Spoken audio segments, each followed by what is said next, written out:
Douglas Murray from the Centre for Social Cohesion. This is what we need.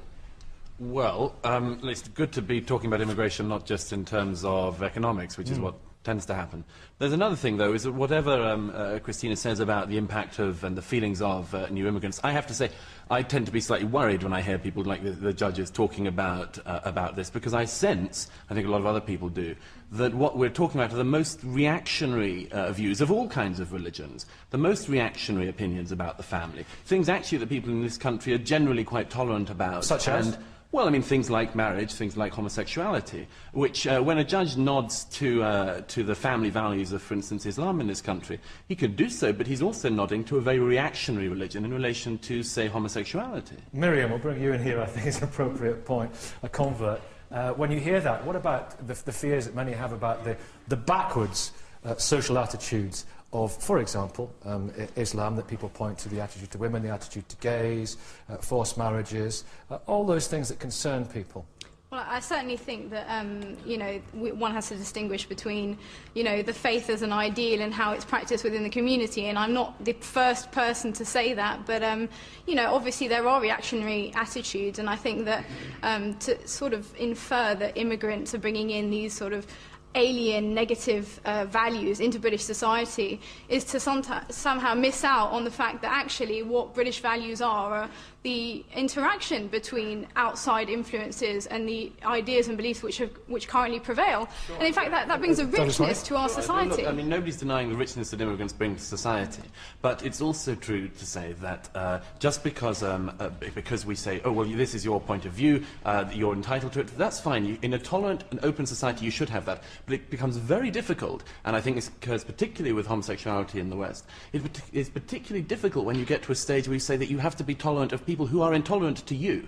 Well, that is something... Cartoons, it's just gratuitous, isn't it? But directly taking that on, I've just come back from the United Nations Human Rights Council in Geneva, and their intent, the Organisation of Islamic Countries, in getting international defamation of religion legislation, so worldwide freedom of speech is going to be impinged, and that's dreadful. That's what underlines our whole democracy and our civilization, is freedom of speech. Fortunately, we're freedom getting to say rid anything of... you want. The dividing line, the line is inciting hate speech, inciting violence. You should be protecting the person, not the religion. OK, Douglas Murray. Harris Rafiq in a second. Do we have a right to offend? Not just a right, but there's a necessity to offend. When something is standing there, it's perfectly obvious, which needs saying. I know Geert Wilders a bit, who made the film in Holland. I knew the people who made the last film that did this in Holland. Of course, Theo van Gogh was shot and beheaded on the streets of Amsterdam, and his colleague Ayaan Hirsi Ali was chased into hiding. People are very aware of the danger of criticising Islam. They take the lesson from it, and a lot of people still fail, despite this, to realise the incredible irony at the root of all this, which is a group of people who say my religion is peaceful, or I'll kill you. Yeah, but never mind that. What about Jerry Springer, the opera? What about other examples? Well, but Jerry Springer, the opera, gets protests, as I gather happened the other week with Professor Dawkins. You get protests, but does anyone honestly think that they're likely to be killed for making a joke about Jesus Christ? No, of course not. There's the life of Brian. There's countless films about it. Lots of people are equally offended by that. Well, of course they're offended, and they have a right to be offended by it. But what happens when one religion manages to have a totalitarian hold over freedom of speech in it because people are genuinely concerned about criticising it? There is a problem, and that is an unequal situation. You say one religion will be absolutely allowed to be let free from all of these criticisms. I think if you have freedom of speech, people are allowed to criticise it, and so the people who need to hear that criticism hear it. And it's argued against, and it's defeated by words, Harris Rafiq. That's ridiculous. If you have somebody like Nick Griffin speaking on a platform, and if you have somebody like Karadawi or Abu Hamza, all you need is one person in the audience who's going to take note of what he has to say, move forward and go and bomb somebody or kill somebody. And that's where we need to draw the line. We cannot tolerate the intolerable. If something is intolerable, we must, as a society, have a collective responsibility to stop it.